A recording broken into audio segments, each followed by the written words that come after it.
Perfecto. Listo. Entonces, lo que vamos a desarrollar hoy día es problemas ortopédicos en la infancia. En cuanto al tema, pues es muy amplio. Así que vamos a tratar las patologías más frecuentes. ¿De acuerdo? Entonces, dentro de este campo, pues está la displasia de cadera, que es la más frecuente. Y empezamos. Entonces, la displasia de cadera ya desde la época de Hipócrates ya se venía describiendo, ¿no? Y la describían como una luxación congénita de cadera, en la que ya se podía ver una deformidad, pues, grande. Pero existen otras variaciones de esta displasia de cadera que son más leves, que no llegan a la luxación, que puede ser la subluxación o la cadera inestable, ¿no? ¿Qué es la displasia de cadera? Entonces, la displasia de cadera es un crecimiento anormal o alteración del desarrollo de la cadera. Los pacientes pueden presentar alteraciones morfológicas de los tejidos que predisponen a la luxación de la misma o a una inestabilidad de ella. Entonces, tenemos 4 formas de displasia de cadera: la subluxación, la luxación, la cadera inestable y la displasia de cadera teratológica. Esta última es una dislocación que ya se da desde el útero. En el útero de la mamá ya se va a dislocar esta cadera y se suele acompañar de otras alteraciones morfológicas. Una trisomía 18, por ejemplo, un síndrome de Prader-Willi, ¿no? Etcétera. Otras, una artrogriposis, el tema que habíamos revisado la vez anterior conmigo, hipotonías congénitas, también suelen cursar con dislocaciones teratológicas, ya intraútero, ¿no? Sobre todo aquellas miodistrofias musculares, ya desde útero pueden cursar con displasia de cadera. Entonces, esa es una de las formas de esta enfermedad, la teratológica, y que se acompaña de otro tipo de malformaciones. Sin embargo, no es la más frecuente, ¿sí? La más frecuente es la tercera, la cadera inestable, ¿no? Entonces, en la subluxación tenemos un contacto incompleto entre la superficie articular, que la podemos ver en la imagen de abajo, la imagen de fondo azul. Ahí vemos la subluxación, ahí donde estoy pasando el cursor, subluxación, no es una luxación completa. A diferencia de la luxación o dislocación, en que la cabeza del fémur está por afuera del acetábulo. Entonces, del espacio acetabular está vacío y la cadera está por fuera, ¿no? Y la cadera, bueno, esta es una cadera normal. Y la cadera inestable es la que es una cadera en posición normal, pero mediante maniobras como Barlow y Ortolani, yo la puedo dislocar, la puedo sacar y la puedo volver a poner. La saco y la pongo. Y bien, la mayoría de casos es idiopática. ¿Por qué se da? No se sabe. Como un buen número de enfermedades en medicina. Bien, ¿qué factores de riesgo puedo encontrar para displasia de cadera? La raza asiática, los africanos, nativos americanos, pues tienen un mayor riesgo de displasia de cadera. Antecedente de familiares, sobre todo hermanos que hayan nacido con displasia de cadera, pues aumenta 10 veces el riesgo de que el nuevo bebé tenga displasia de cadera. El sexo femenino, según diversas bibliografías, pues puedes encontrar y diversas poblaciones, según se haya hecho el estudio, hay una predominancia entre 5-1 hasta un 15-1. ¿Sí? Entonces, en raza, por ejemplo, asiática, en los asiáticos, en los africanos, pues puede haber una relación del sexo femenino respecto al sexo masculino hasta de 15-1, ¿no? En anglosajones, una relación de 5-1. En general, el sexo femenino es un factor de riesgo muy importante. El primer nacimiento, sí, suele tener mayor riesgo. El trabajo de parto, ¿no? Un nacimiento pélvico también es otro factor de riesgo para desarrollar displasia cadera, ¿no? La presentación podálica del niño es un factor de riesgo. Embarazos gemelares, ya por el menor espacio que encuentran intraútero, pues se pueden formar pueden tener una una alteración en el desarrollo de la formación de la cadera, ¿no? Ya desde útero, ¿no? Tortícolis congénita, metatarso aducto congénito. Cuando encontremos metatarso aducto, que es un tema que también vamos a verlo ahorita como parte de las alteraciones ortopédicas de la infancia, pues cuando encontremos un metatarso aducto hay que buscar displasia de cadera porque tiene una alta asociación. Oligohidramnios por el mismo mecanismo que el parto gemelar. De todos estos, y esto anótenlo porque es pregunta de examen, de todos estos factores de riesgo, los más importantes, ¿sí?, que se consideran factores de riesgo mayor para displasia de cadera y por los cuales yo debo de hacerle un screening al lactante para displasia de cadera son el sexo femenino, antecedente familiar de displasia de cadera y presentación podálica o nacimientos pélvicos, ¿sí? Entonces, los nacimientos pélvicos, la presentación podálica, el sexo femenino y antecedente familiar de displasia de cadera son factores de riesgo mayores para desarrollar displasia en cualquiera de sus formas. Bien. Tenemos acá las dos maniobras más frecuentes para poder... a ver, ¿ya han entrado más? O sigue un poquito. Bueno. Tenemos la maniobra de Ortolani, que consiste en colocar el pulgar en la región interna del muslo, como se ve en la imagen. Acá. Carambitas, carambitas. Acá, donde está el cursor. Cerca de la raíz del muslo. ¿Ya? O hasta el tercio medio. Entonces, el índice se posiciona sobre el trocánter, ¿no?, que va a aducir. Aquí está el índice, que es para poder palpar el clic o el clung al momento de hacer la maniobra. Entonces, dedo pulgar en el muslo, dedo índice o dedo medio en el trocánter mayor, ¿no? Se aduce la cadera, se separa, se hace hacia afuera y se empuja, ¿sí? Se realiza una presión del trocánter hacia adentro. Entonces, abeduzco la cadera y presiono con el dedito hacia adentro. Y voy a sentir un clunk, ¿no?, que es cuando se luxa la cadera y se reduce dentro del acetábulo, ¿no? Cuando existe un clic, ya es una patología acetabular mayor. Entonces, ortolanin, in, hacia adentro. Yo empujo hacia adentro la cadera, ¿sí? La maniobra es hacia afuera, es una abducción, es hacia afuera. Pero yo, con el dedito, meto hacia adentro, in, ortolanin hacia adentro. Entonces, empujo en esta dirección. Ese es el ortolanin. Y el Barlow, ¿no?, es en la que se colocan las caderas en aducción, juntitas, ¿no? Y se da una presión en la región posterior de la cadera. Empujo hacia atrás y un poquito hacia adelante, de tal manera que voy a sentir un clunk en una cadera subluxada, ¿sí? Que es cuando se sale del acetábulo, ¿no? Ese clunk me indica que se está subluxando. Y yo giro hacia afuera. Ahí estoy luxándola hacia afuera la cadera. ¿Ya? Pues es Barlow, out, ortolani, ¿no? Una mnemotecnia. Eso de hacia adentro, hacia afuera, es hacia donde yo empujo la cadera. ¿Ya? Entonces, en ortolani, yo le empujo hacia adentro, abduciendo las caderas y empujando con el dedo índice o medio el trocánter hacia adentro. Y el Barlow, aduzco la cadera, así como está en la figurita, y empujo hacia atrás y hacia afuera. Y me va a dar un clunk que también se va a sentir, ¿no? Se va a percibir en el pulpejo del dedo. Y eso es un indicativo de que la cadera se está subluxando. Esta es otra maniobra, que es la de Galeazzi, y se suele presentar cuando la displasia es unilateral. Cuando es bilateral, bien difícil la vamos a encontrar.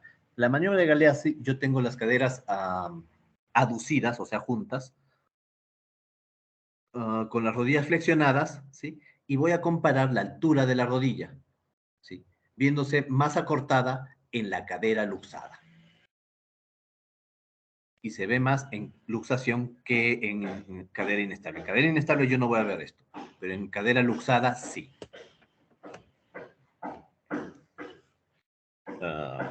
Se sigue viendo la pantalla, ¿verdad? ¿O se ha salido? Porque a veces pasa que se sale. Sí, sí, se va, doctor. Perfecto. Ajá, bien. Otra cosa que debemos de evaluar en displasia de cadera es la simetría de los pliegues inguinales y glúteos. ¿Ya? Igual eso se ve cuando la displasia o la luxación o subluxación es unilateral. También hay una disminución de la abducción del lado afectado. La cadera luxada o subluxada no puede abducirse por completo. Normalmente, cuando yo abduzco la cadera en un lactante, estamos hablando de lactantes, ¿sí? El muslo, ¿sí? La cara lateral del muslo suele chocar la superficie de la camilla. Cuando eso no sucede, pues tengo una disminución de la abducción de la cadera, al igual que hay una disminución en la rotación externa de esta extremidad. Cuando el niño ya es más grande, ya no es un lactante, sino ya está caminando, o peor aún, ya es un niño en edad escolar, pues voy a encontrar otras alteraciones, ¿no? O a ver pies que se encuentran en rotación externa, empiezan a caminar como patitos, pues ahí le ponen cuac, cuac, cuac, cuac. Sí, en el colegio suelen ser crueles los niños, suelen burlarse de las deformidades de otros niños, ¿no? Y por eso es importante detectarlo, no solamente por la alteración de cojera que va a presentar por no corregirse esta enfermedad, sino por también un tema social que es muy, muy importante durante la época escolar y en la adolescencia, ¿no?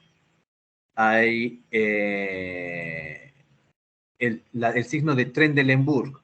Ahí les tengo una imagen, la imagen de la izquierda, donde dice teste de Trendelenburg, en la que yo hago flexionar levemente la rodilla.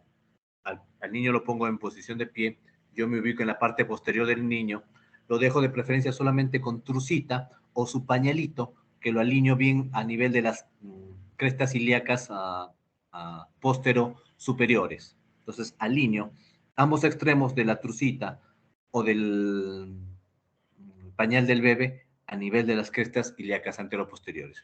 Y lo hago flexionar levemente la pierna, así como se ve en la imagen. En una cadera normal, pues yo voy a mantener la horizontalización de esa línea que me une las dos crestas ilíacas posteriores superiores, ¿no? Entonces yo veo, derechito veo el pañal, incluso cuando flexiona. Pero cuando hay una displasia unilateral generalmente, o puede ser bilateral con mayor compromiso de uno de los dos lados, pues yo voy a ver una inclinación de la cresta ilíaca, ¿no? En relación hacia el lado afectado. Entonces, esa inclinación se le llama Trendelenburg. ¿Va a haber una hiperlordosis lumbar? Claro que sí, para poder equiparar la simetría que tiene en miembros inferiores. ¿Cuándo hay que pedir estudios de imágenes en una patología de cadera, en una patología congénita de cadera?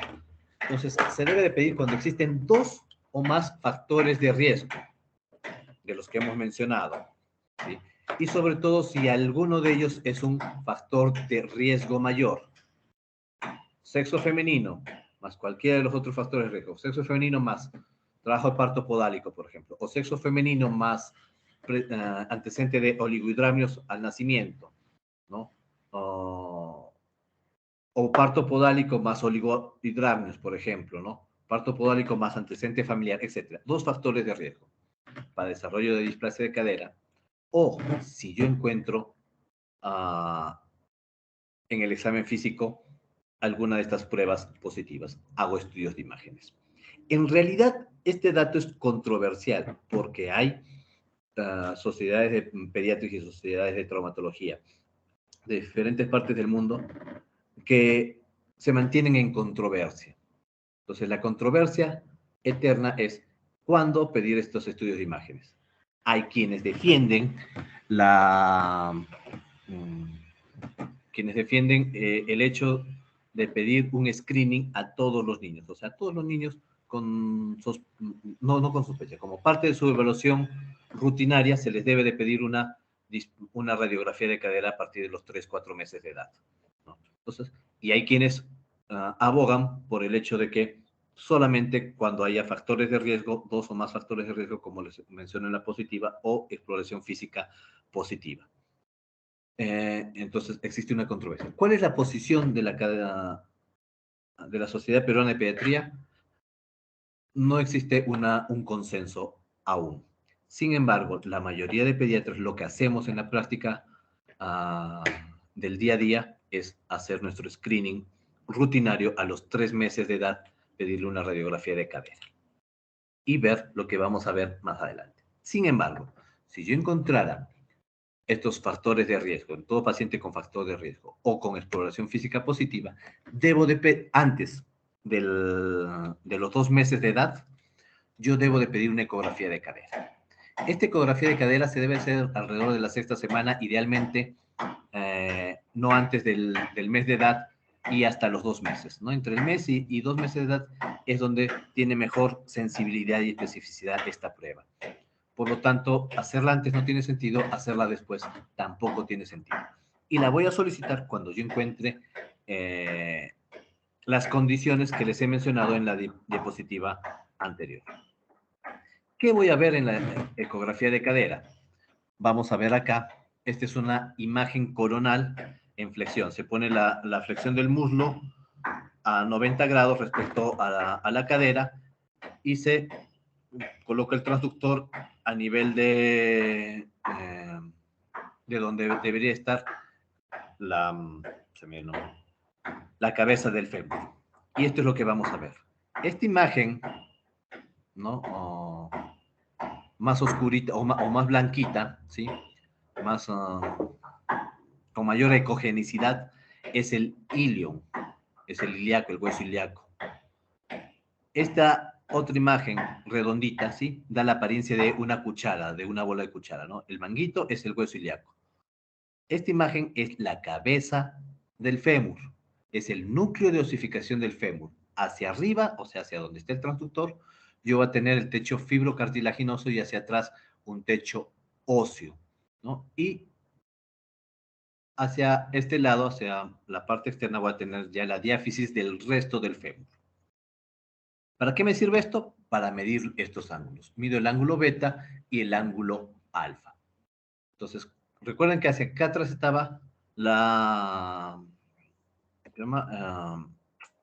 el techo óseo. Entonces, este techo óseo, mientras más grande es el ángulo, tengo más techo óseo para que encaje la cabeza del fémur, ¿no? Más techo óseo tiene este acetábulo donde va a estar esta cabeza este núcleo de osificación de la cabeza del fémur y va a encajar mejor. Entonces, mientras más grande es mi ángulo alfa, es mejor. Entonces, estos ángulos me sirven para poder yo determinar los grados de alteración de displasia de cadera en ecografía, ¿no? Un grado 1 es una cadera normal, ángulo es mayor a 60. El grado 2 va desde 44 hasta 59. Entonces, 44 a 59 es un grado 2. Y yo voy a tener dentro del grado 2, desde el 2A hasta el 2D. En el grado 2A, pues es una cadera inmadura, hay una osificación retrasada, pero es normal. A partir del grado 2B, yo ya requiero tratamiento, ¿no? Grado 2B y grado 2C, yo ya puedo requerir tratamiento. Y el grado 2D definitivamente es una cadera subluxada y sí o sí también es tratamiento. Grado 3 y 4 también voy a tratar y se da cuando el ángulo es menor de 43 grados y el beta es mayor de 77 grados. La parte de adelante, el techo subcartilaginoso, ¿no? Entonces, en ambos casos requieren tratamiento inmediato porque ya es una cadera que está dislocada, una cadera que ya está luxada o subluxada, el grado 3 o 4. Y en el grado 2B, yo ya también debo de pensar en tratamiento, que puede ser el arnés de Pavlik, ¿no? Y acá tengo yo la radiografía. La radiografía de cadera que en las prácticas, cuando hemos tenido la oportunidad, las hemos estado evaluando, ¿ya? Con los alumnos que me ha tocado rotar. Entonces, esta es una radiografía de cadera. ¿Y qué es lo que voy a ver en esta radiografía de cadera? Pues voy a trazar varias líneas, ¿sí? La línea diagonal, que se llama línea de Heichinger, pero no importa que la aprenda, es una línea diagonal que me va a unir los dos extremos del acetábulo, que en la radiografía de cadera yo la voy a definir como la zona más radio-opaca. Esta zona más radio-opaca es es el acetábulo. El punto inferior del acetábulo y el punto superior. Ahí trazo dos puntos y al unir estos puntos voy a obtener esta línea diagonal o línea de Heichinger. Luego voy a trazar una línea horizontal. Esta línea horizontal me une los puntos inferiores del acetábulo bilaterales. Luego trazo una perpendicular que cruza esta línea horizontal que acabo de trazar y el punto superior del acetábulo. Y eso me va a permitir definir los cuadrantes de Perkins. El núcleo, esta bolita de acá, debe de estar en este cuadrante, en el cuadrante ínfero interno de Perkins. Luego, entre el isquio y la curvatura del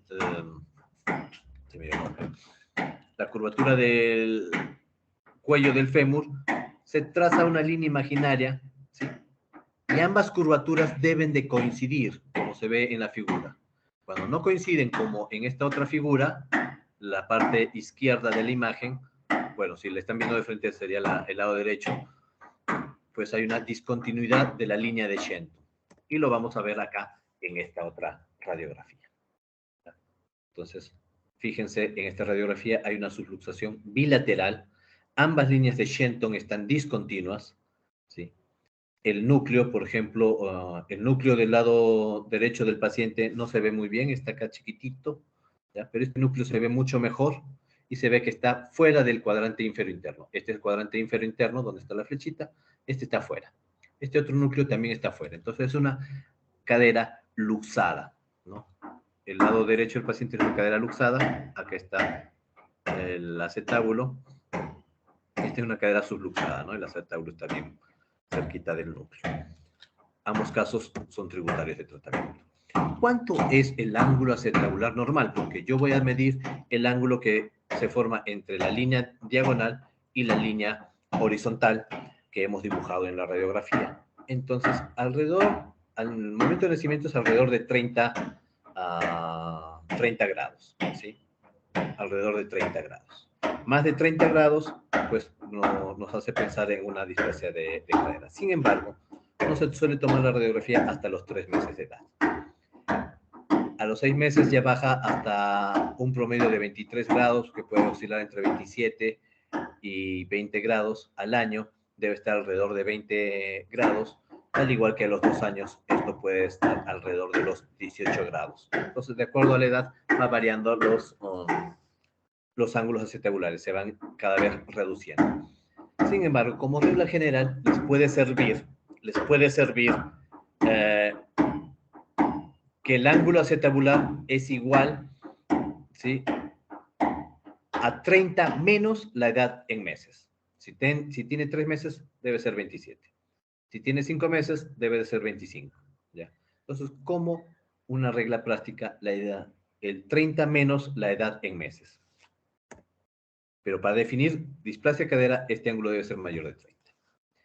¿Qué voy a hacer cuando ya tengo una displasia de cadera? Pues lo voy a mandar al ortopedista, pero hay que saber, hay que tener una idea de qué es lo que voy a trabajar con este paciente. Si es un niño menor de 6 semanas, o sea, de mes y medio, pues, y es una inestabilidad en la cadera, o sea, se luxa y se vuelve a su sitio, ¿no? O sea, Barlow y ortolani positivos no requieren tratamiento, solamente observación. Pero si es un niñito mayor de 6 semanas, con una inestabilidad persistente, y más aún, si tengo ya una ecografía alterada con ángulos menores de 43 grados, yo ya debo de pensar en un arnés de Pavlik.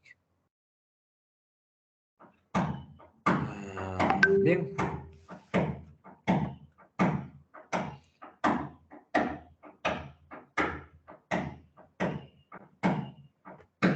Este datito es importante. El arnés no debe de colocarse en posiciones forzadas, ¿no? No es hiperflexión, no es una abducción excesiva, ¿sí?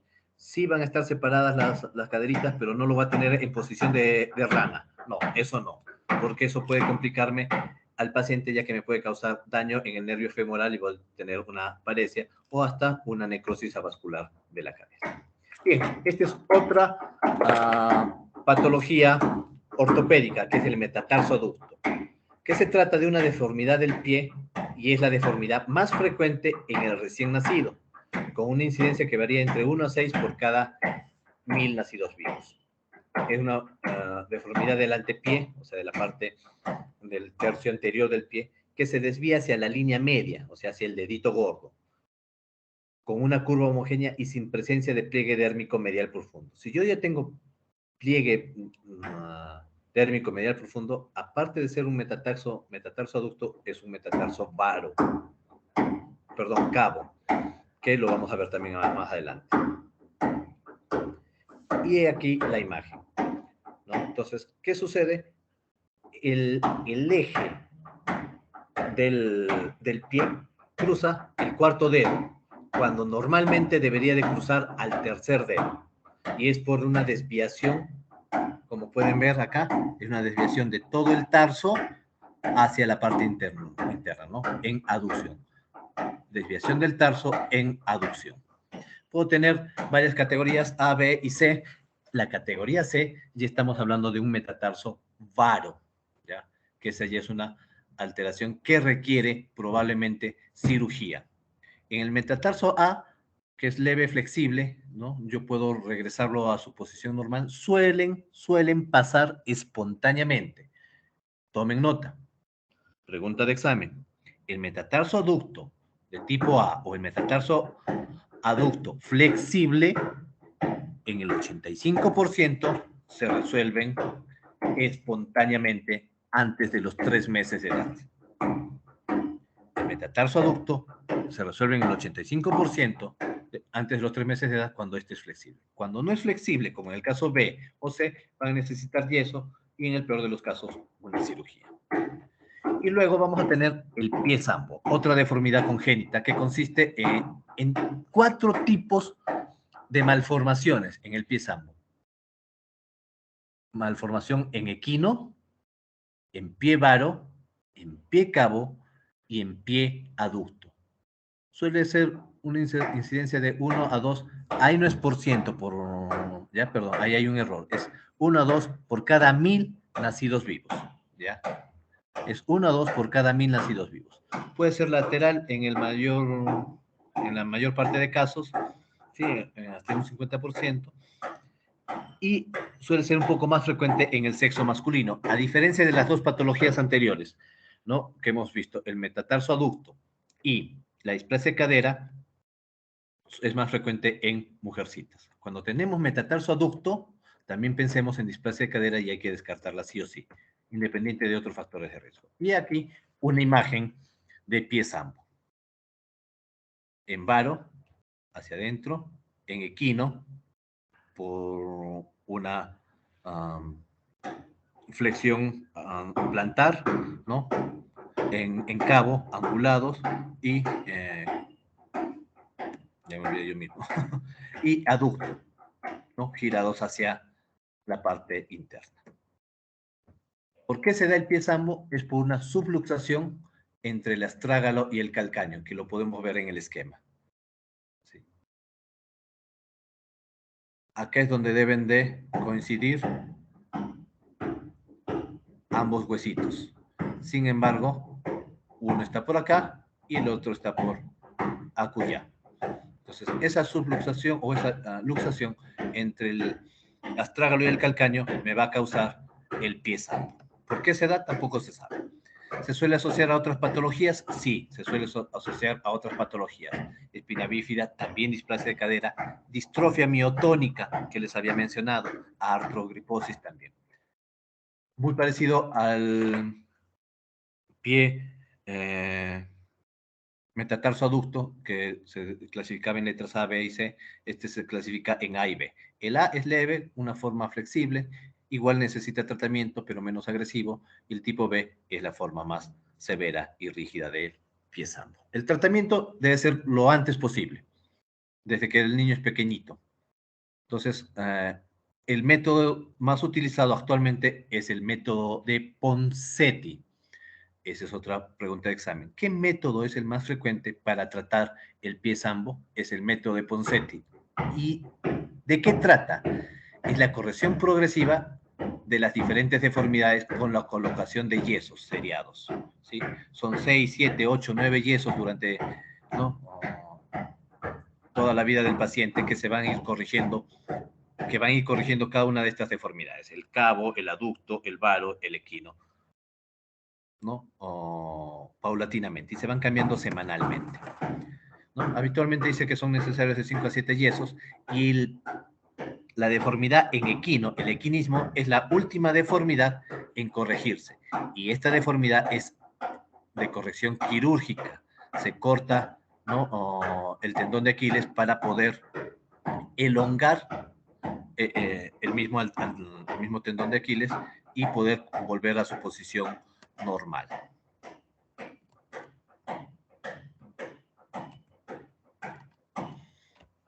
Bien. Y una vez que se ha completado la corrección, hay que mantener la posición de este para que no se vuelva a deformar mediante unas botas especiales que se suelen usar hasta los 3 años de edad. Luego tengo el pie talovalgo. El pie talovalgo es una deformidad en la que hay una eversión completa en valgo, ¿sí? Una es varo hacia adentro, valgo hacia afuera, con flexión dorsal máxima.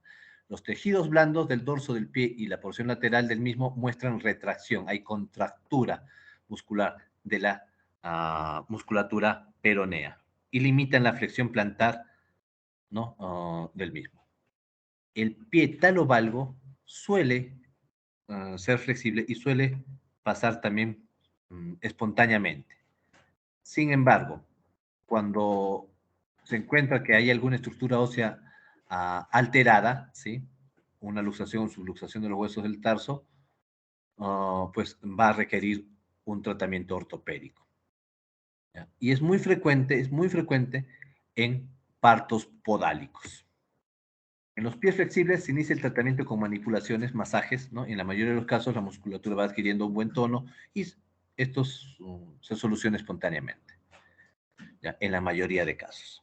Pero en ocasiones, como les había mencionado, cuando hay alteraciones óseas, luxaciones o subluxaciones en los huesitos del tarso, pues van a requerir yesos seriados. Y he aquí un esquema para diferenciar las 3 patologías que les acabo de mencionar, ¿no? Pie talovalgo hacia la parte lateral, metatarsoducto, y el pie sambo hacia el eje medial, es la desviación. La dorsiflexión, en todos puede haber dorsiflexión. En el pie talovalgo hay una dorsiflexión, en el metatarsoducto hay una dorsiflexión, pero en el pie sambo no. Es todo lo contrario, hay una plantiflexión, ¿no?, una flexión hacia el pie, porque hay un pie equino. Y retropié, pues va a estar en valgo, el talovalgo obviamente, el metatarsoducto va a estar en neutro y el pie sambo va a estar en varo, ¿no? Uno va a estar hacia adentro, desviación hacia adentro del taloncito, por eso es del retropié del talón, el otro es hacia valgo, hacia afuera, y el otro va a estar en la posición normal, en el centro. Luego vamos a tener acá el pie plano.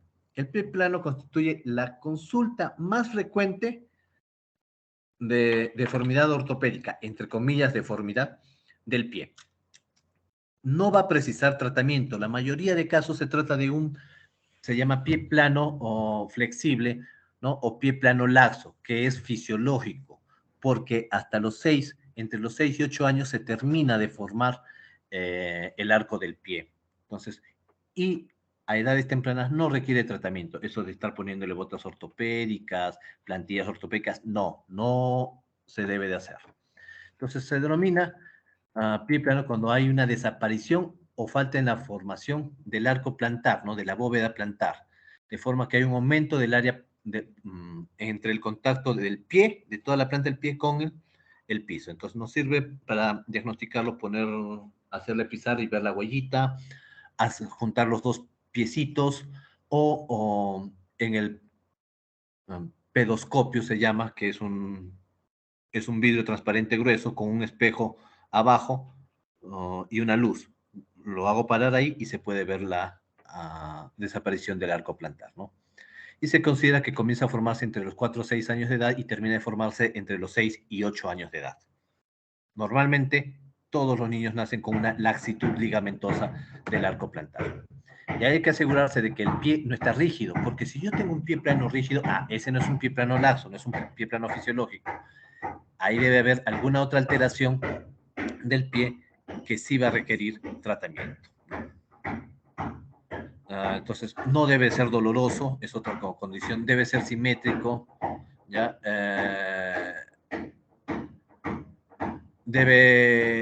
No debe ser rígido, debe permitir la movilización pasiva. Y al evaluar el tendón de Aquiles, este no debe estar tenso. Puedo yo pasar a una dorsiflexión pasiva hasta de unos 15 grados sin ningún problema. O sea, puedo doblar el pie en dirección hacia el dorso hasta unos 15 grados sin problema. Si no logro hacer eso, pues hay un tendón de Aquiles rígido que no me va a permitir formar finalmente este arco plantar. Parte de la evaluación vamos a hacer caminar al niño de puntillas y talones y vamos a observar cómo se forma el arco plantar, ¿no? Al ver que se está formando este arco plantar durante la maniobra, durante la evaluación clínica en la que hago caminar de puntitas al niño, pues estamos frente a un pie plano flexible. El retropié valgo suele acompañar a esta entidad clínica, el retropié valgo. Entonces, ¿qué vamos a hacer para evaluar? En el podoscopio vamos a ponerlo de puntillas y vamos a ver la desviación en vano del calcáneo, ¿no? Del taloncito, se desvía ese valgo, ¿no? Y esta es la imagen. Ahí está un podoscopio. Nos pueden ver cómo al ponerse de puntitas se desvía hacia afuera el talón del pie derecho del niño, hacia afuera. Este está bien alineadito, pero este se desvía hacia afuera. Esa desviación me habla de un pie talovalgo, que sí requiere tratamiento ortopédico, ¿no? Con un twister de repente o una botita. Acá tenemos etiologías de pie plano doloroso. Si yo tengo pie plano y este es doloroso, puede haber presentado coalición tarsal, que es la fusión de dos o más huesos del tarso. Es lo más frecuente, es la complicación más frecuente de un pie plano con deformidad ósea. Entonces, se fusionan estos huesitos del tarso y va a causar dolor. Luego tenemos otras patologías, una tendinitis del tibial posterior, que en realidad es lo menos peligroso, ¿no? Tumores, osteocondritis, patología reumática del medio pie. Entonces, debo descartar todo eso en un pie plano doloroso. Y cuando tengo un pie plano doloroso o un pie plano no flexible, como el caso de los trastornos neurológicos, ¿no? En las hipotonías, los síndromes con niños hipotónicos pueden desarrollarme un pie plano de origen neurológico y todos ellos van a necesitar probablemente tratamiento quirúrgico. Y aquí un algoritmo de cómo manejar el pie plano, ¿no? De acuerdo a la edad, de acuerdo al nivel de actividad, a los síntomas, ¿no? Pues yo voy a decidir mi tratamiento. Cuando es sospecha de pie plano flexible, pues lo voy a hacer caminar de puntillas y cuando hay presencia de pie plano, voy a determinar si es que es pie plano flexible o rígido, ¿sí?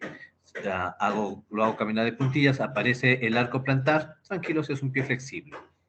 No aparece el arco plantar, tengo un pie plano rígido y hay que derivar al traumatólogo porque probablemente necesite algún tratamiento ortopédico o hasta quirúrgico. A veces necesitan yesitos también. Cuando tengo un pie plano flexible, o sea, lo hago caminar de puntillas y se forma el arco plantar, pues va a tener dos escenarios. O es sintomático o es asintomático. Si es asintomático, solamente observar y esperar a que vaya mejorando la formación de ese arco plantar. Si es sintomático, yo debo de realizar una radiografía. Si es normal, igual. Conducta expectante y observar. Si es anormal, debe ir al traumatólogo para una corrección ortopédica. ¿Y qué voy a ver en mi radiografía? Voy a pedir una radiografía lateral sobre superficie dura. O sea, el pie no solamente el pie debe ser tomado lateralmente, sino que el paciente debe estar de pie. El niño debe ser puesto de pie en una superficie dura, ¿sí? Y se toma en forma lateral la radiografía. Y yo voy a ver el ángulo de Costa-Bartani. Cuando este ángulo de Costa-Bartani es mayor a 140 grados, como la imagen en la radiografía inferior, ¿sí? Estoy frente a un pie valgo y que debe ser derivado. Bueno, finalmente les voy a hablar sobre la enfermedad de Bloom o tibia vara. Esto es brevísimo.